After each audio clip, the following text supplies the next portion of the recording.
মাছ বাঙালিও খাবে, মাছ বিহারিও খাবে। ওখানে ওরা চম্পারন মিট খাওয়া হবে আমাদের, আমরা ওদের কচি পাটা ঝোল খাওয়াবো।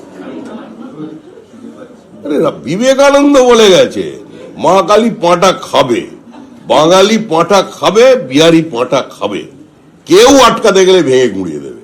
কে কোথাকার কোন অফিসার বলে যে আমরা দরকার এখান থেকে লোক পাঠিয়ে দেবো। নমস্কার দেবাংশুদা, তো তোমাকে দ্য ওয়ালে স্বাগত। আমি যে প্রশ্নটা দিয়ে শুরু করব সেটা হচ্ছে, বিহারের ডেপুটি সিএম বিজয় কুমার বলেছেন যে বিহারের বিভিন্ন জায়গায় যেখানে মাংস বিক্রি হয় সেগুলো উইদাউট লাইসেন্স ওরম ভাবে বিক্রি করা যাবে না, কিছু রেস্ট্রিকশন লাগু করেছে। কি প্রতিক্রিয়া তোমার?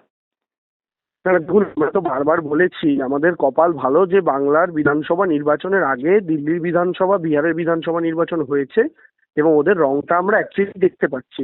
আমরা বারবার বলেছিলাম বিজেপি পশ্চিমবাংলার মাটিতে ক্ষমতায় এলে আমিষ খাওয়া বন্ধ হয়ে যাবে, কারণ বিজেপি হচ্ছে নিরামিষাশী আদর্শে বিশ্বাসী একটা রাজনৈতিক দল এবং একটা রাজনৈতিক দল যারা মানুষের ব্যক্তিগত পছন্দ অপছন্দে নাক গলায়।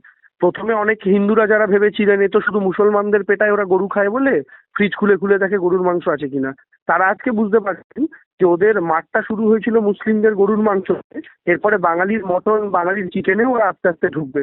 প্রথমে বাঙালি হিন্দুদেরকে দলে নিয়েছিল ওটা দেখিয়ে কিছু সাম্প্রদায়িক মানুষ, মানসিক চিন্তা ভাবনার মানুষ যারা হয়তো ভেবেছিলেন এটা, কিন্তু সমগ্র বাঙালি পশ্চিমবঙ্গবাসী তারা তো ব্যাপারটা সম্পর্কে বুঝেছিলেন এবং তারা যখনই বুঝেছিলেন তারা কিন্তু বাংলার মাটিতে 21-এ বলুন 24-এ বলুন বিজেপিকে অ্যাকসেপ্ট করেননি। ফলে স্বাভাবিকভাবেই এই ঘটনা আছে দিল্লিতে বিজেপি জেতার পরে যেভাবে বাঙালিদের মাছের দোকান বন্ধ করা হলো বা প্রায় বিজেপির গুন্ডারা এসে বন্ধ করলো, তারপরে বিভিন্ন জায়গায় আমরা সরকারি ফতোয়া দেখতে পাচ্ছিলাম। আজকে তো সরাসরি সরকারি ফতোয়া, এটা এটা রাজনৈতিক দলের গুন্ডারা বন্ধ করছে এমনটা নয়। ফলে স্বাভাবিকভাবেই বিজেপি পশ্চিমবাংলার মাটিতে ক্ষমতায় এলেও যে 86% আমিষ ভোজি পশ্চিমবাংলার মাটিতে যদি শুধুমাত্র পনির বাটার মশলা আর পালক পনির দিয়ে দিন কাটাতে হয়, তাহলে বাঙালিকে সিদ্ধান্ত নিতে হবে তারা এটার জন্য কতটা প্রস্তুত। পাতে ইলিশ মাছের স্বপ্ন, চিংড়ি মাছের স্বপ্ন ভুলেই কিন্তু বিজেপিকে ভোট দিতে হবে। আমি এই বিষয়ে একটা জিনিস বলবো। আজকের একটা বিজেপির প্রেস কনফারেন্সে শ্রমিক ভট্টাচার্য বললেন যে কলকাতায় বা পশ্চিমবাংলায় বিজেপি আসলে মাছ বা মাংস বন্ধ হবে না, তবে গোশত বন্ধ হবে। এই বিষয়টাই কিভাবে দেখছো? এটা কে বলেছেন? শ্রমিক ভট্টাচার্য। হ্যাঁ, দেখুন এই পয়েন্টটাই তো বলছি, এরা তো শুরুতে এটা বলেই বাকি জায়গাতেও হিন্দুদের সেন্টিমেন্টকে সঙ্গে নিয়েছিল না, কিন্তু ক্ষমতায় আসার পর আরএসএস এর আইডিওলজি মানুষের উপর চাপিয়ে দিচ্ছে। আচ্ছা, আমার কথা হচ্ছে কে কি খাবে কে কি খাবে না। আজকে আমার মুসলিম ভাই বোনেদের কোনো একটা খাবার পছন্দ, হিন্দু ভাই বোনেদের কোনো একটা খাবার পছন্দ।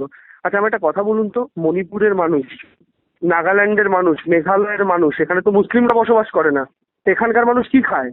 বিজেপির যে কেন্দ্রীয় মন্ত্রী কিরণ রিজিজুর অন্যতম খাদ্য তালিকায় রয়েছে হচ্ছে গরুর মাংস।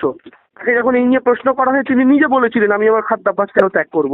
তো যারা বলছেন গোশত বন্ধ করবেন তারা কি তাদের কেন্দ্রীয় মন্ত্রীর খাওয়ার তালিকা বদলাতে পারেননি তো? তো কেন যত অত্যাচার বাঙালিদের বিরুদ্ধে, কেন যত অত্যাচার বাংলার বিরুদ্ধে, কেন যত অত্যাচার পশ্চিমবঙ্গের মানুষের বিরুদ্ধে? তো আমি সেটাই বলছি যে গোশত দিয়ে শুরু, তারপর মটন চিকেন নিয়ে শেষ হবে এবং কয়েকদিন পর এরকম আসবে যে পেঁয়াজ রসুনও খাওয়া বন্ধ হবে। তো আমি আবার ওই কথাটা বলছি, 82% আমিষ ভোজি পশ্চিমবাংলার মাটিতে বিজেপির কোথায় এই কারণেই হবে না।